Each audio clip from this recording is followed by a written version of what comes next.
बिस्मिल्लाहिर्रहमानिर्रहीम। बोलते कालम के साथ मैं आमिर रज़ा खान। और जो मगरबी मीडिया है वो कह रहा है कि रजीम टीचर्स इन तेहरान, यानी द टाइम्स की ये सुर्खी है जो मैं आपको बता रहा हूँ। और इसके अलावा दुनिया का तमाम मगरबी मीडिया जो है वो इस वक्त ईरान में हुकूमत को जाता हुआ बता रहा है। अभी से पहले मैंने जो पहला व्लॉग किया था उसमें मैंने कहा था कि अगले 48 घंटे बहुत अहम हैं।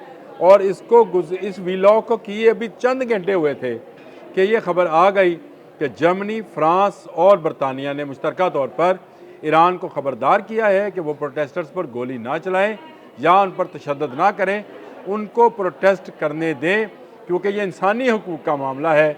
इसलिए अगर आपने इनको रोकने की कोशिश की तो हम यूरोपियन ममालिक, यानी ये यूरो 3, ये तीन जो हैं, आप इसको तीन स्टूजेस, तीन स्टूपिड्स में ना लीजिएगा, लेकिन क्योंकि ये इस वक्त अमेरिका के साथ शामिल हैं, इसलिए कहा जा सकता है कि ये तीन जो हैं ये भी अपना वज़न डाल चुके अमेरिका के पलड़े में।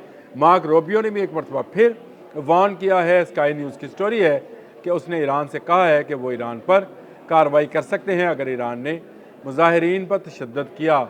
ये जो मैंने शुरू में रजीम चीटर्स की इस्तेलाह बोली थी, इसका मतलब ही यही है कि तेहरान गवर्नमेंट जो है या ईरान गवर्नमेंट जो है इस वक्त थरथरा रही है। इस वक्त वो चल चलाओ के फेज़ में है और कुछ देर के बाद शायद ये मामला जो है लपेट दिया जाए। दूसरी तरफ रज़ा शाह पहलवी, जो कि साबिक बादशाह के फ़र्जंदे अव्वल हैं, वली अहद कह लें उनको, वो अपनी बादशाहत का समझते हैं, वो अजीम फ़ारस उसका वली अहद कहलाना पसंद करते हैं। रज़ा शाह पहलवी, उन्होंने एक अपने नए ताज़ा तरीन बयान में ये बात कही है कि मज़ीद 2 दिन जारी रखें अपना प्रोटेस्ट। और इसके साथ साथ उन्होंने जो मरकज़ी शोबे हैं जैसे एजुकेशन है, ऑयल एंड गैस है, हेल्थ है, सिक्योरिटी, पुलिस है, उनसे कहा है कि वो भी स्ट्राइक पर चले जाएं, आखिरी धक्का देने के लिए इस गवर्नमेंट को जो 1979 में इस्लामी इनकलाब के नाम पर आई थी।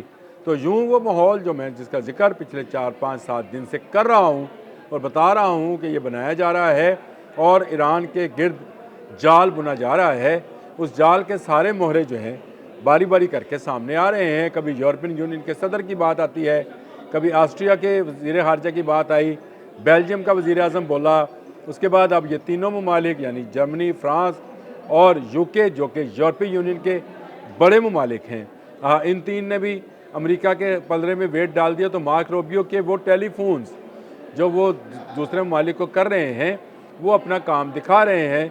और हर आने वाली साथ, हर आने वाला घंटा ईरान के लिए मुश्किल होता चला जा रहा है। ईरान फंसता चला जा रहा है, ईरानी गवर्नमेंट फंसती चली जा रही है।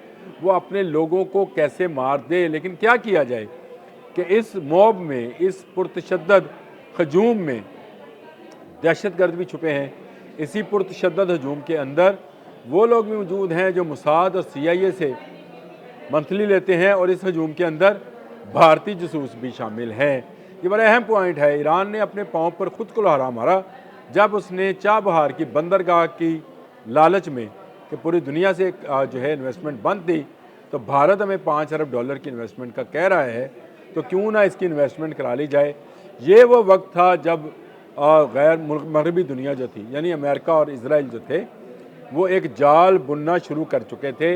ये जाल बुनते बुनते बुनते इसकी सारी बुनत जो थी, इसकी सारी डिज़ाइनिंग जो थी, वो भारतीय जसूसों ने की।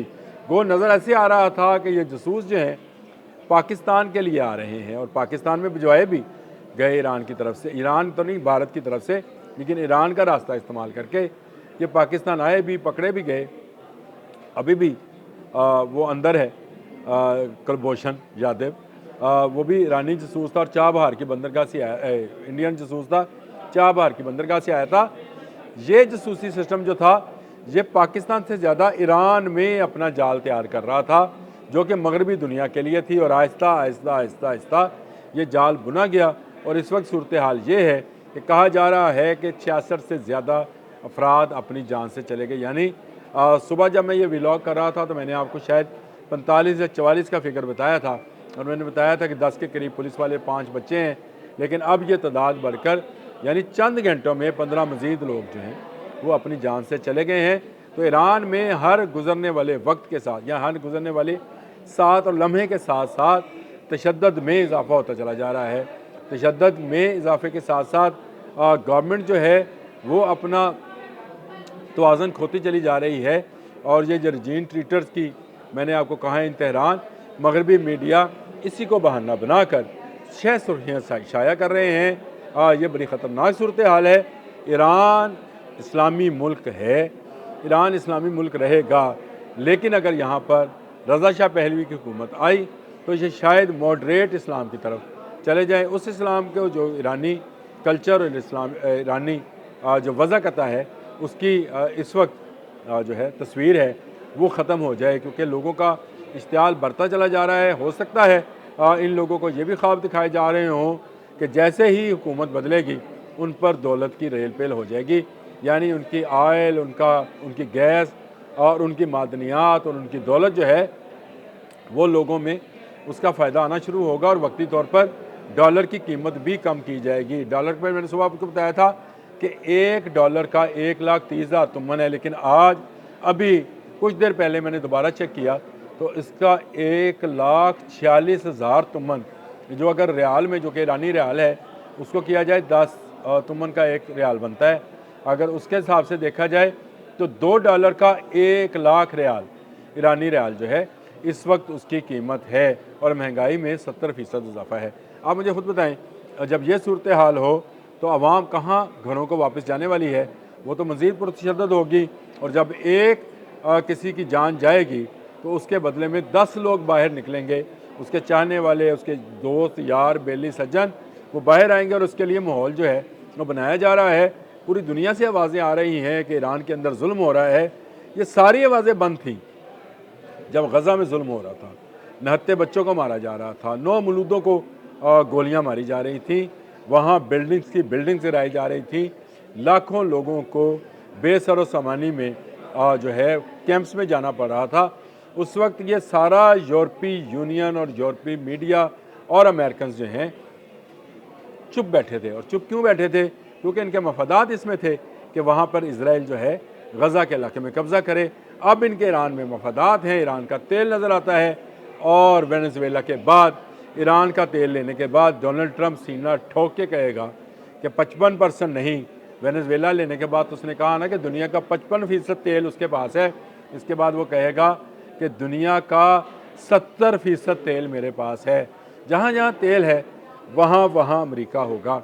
वेनेजुएला के बाद ईरान की बारी लाई गई है और यहाँ पर कठपुतली हुकूमत लाई जाएगी जो यूरोपियन यूनियन और अमेरिकन के लिए एक हलवा साबित होगी, हलवाई होगी, जिसको जब चाहेंगे मीठा मीठा करके खा लेंगे। और ईरान को खाने के लिए इस यहूदी इस्तबदाद और यहूदियों के पैरोकार ये जो यूरोपियंस और अमेरिकन्स हैं उन्होंने अपने पंजे तेज़ कर लिए हैं ताकि ईरान के गोश्त और खून को नोचा जा सके।